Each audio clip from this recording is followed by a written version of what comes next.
Right now, the farthest thing human hands have ever made is a spacecraft, carrying a gold record through interstellar space. This November, it crosses a strange threshold. A radio message sent from Earth will take a full day to reach it. Say good morning on a Monday. The answer arrives on Wednesday. This is the story of what we sent along. In the summer of 1977, two spacecraft left Florida a few weeks apart, Voyager 2 first, then Voyager 1. Bolted to the side of each one was an identical golden phonograph record, a message for anyone who might find it. NASA gave the job of filling it to a committee led by Carl Sagan. Choosing what to include took nearly a year. The greetings were gathered on a punishing deadline. Most of the speakers came from around Cornell, where Sagan taught. Nothing like it had ever been attempted. There was no manual for how to introduce a planet. So it was less a government program than a handful of people working fast, trying to speak for everyone at once. The record is copper, 12 inches across, plated in nickel and then gold. It plays at 16 2/3 revolutions per minute.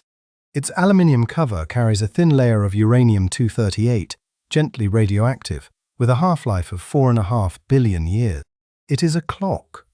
Whoever finds the record can measure what remains of it and know how long the journey took. Etched on the cover are instructions written in physics. A map of 14 pulsars, each a spinning lighthouse, pointing back to our sun. There are no words on it anywhere. Just hydrogen, the most common atom in the universe, defining the units of time. The cover even teaches you how to listen. It shows the speed the record turns and how to decode the images carried in its grooves.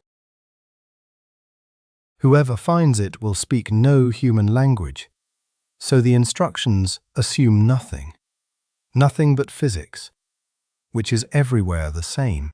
Inside are 116 images and spoken greetings in 55 human languages, ancient and modern.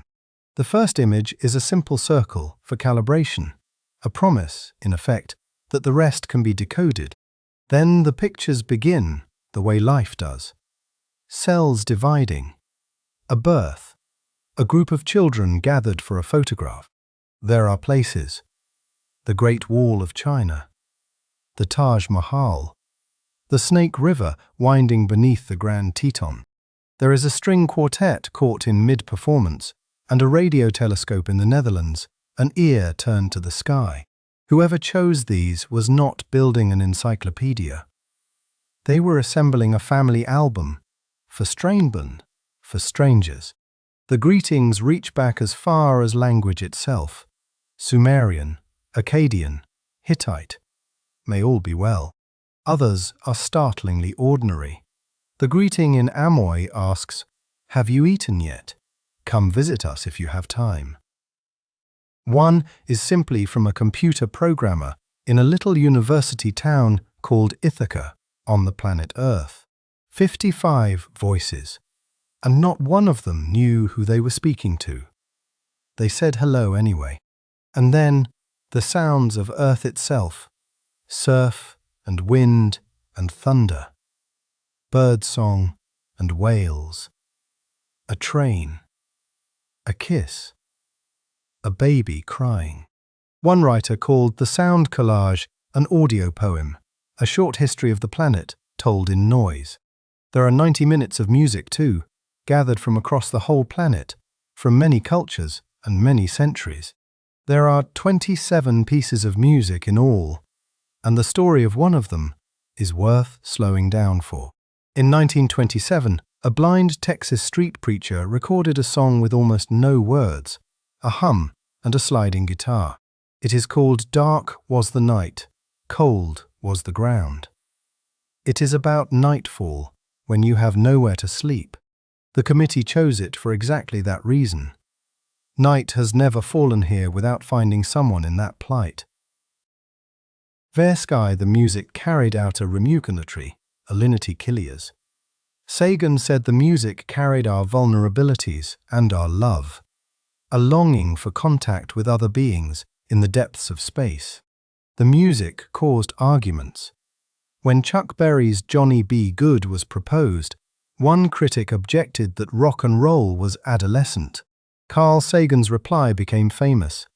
There are a lot of adolescents on the planet. So Johnny B. Good is out there now, farther from home than any song has ever been. Among the greetings, one belongs to a 6-year-old boy. No one gave him a script. He was Carl Sagan's son. Set in front of a microphone, he said, "Hello from the children of planet Earth." His mother remembered it simply. We never told him what to say. That was his greeting. The record holds one more thing. An hour of Anne Druyan's heartbeat and brainwaves compressed into a single minute of sound. Days before the recording, she and Carl Sagan had fallen in love. They would later marry. Somewhere in that minute of compressed data is what it feels like to be newly in love. Voyager 1 crossed into interstellar space in August of 2012, the first machine we ever sent between the stars. Tonight, it is roughly 26 billion kilometers away. Of all its instruments, only 2 are still awake. Its power fades a little every year. Sometime around 2036, the transmissions will likely fall silent. If nothing disturbs it, Voyager 1 keeps falling outward.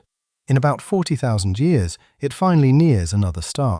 A small, dim star called Gliese 445, about a third the mass of our Sun, 17 light-years from Earth. And nears is a generous word. It will pass within 1.7 light-years. A wave from across a dark street. 40,000 years is longer than all of recorded history, several times over. That is the scale this object lives on now. The record will still be legible then.